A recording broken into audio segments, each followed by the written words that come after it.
Hey guys, I'm Jay. Today's training video is about passive voice.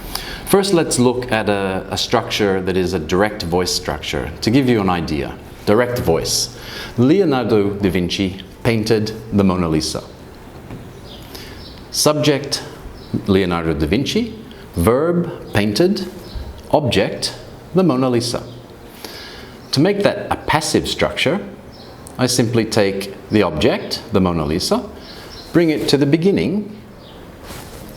The Mona Lisa, verb to be, was painted. I used the third form of the verb.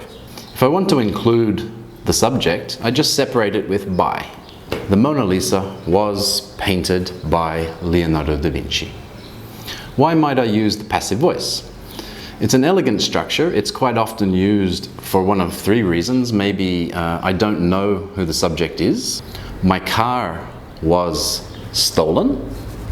I don't know by whom.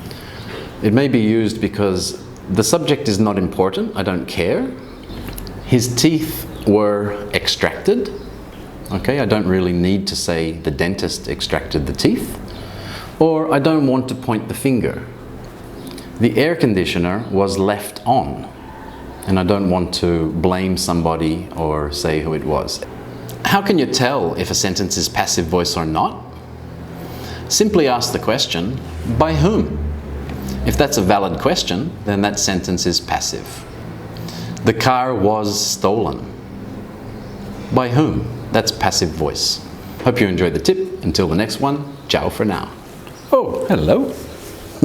This is my dog Jack. Say hi, Jack.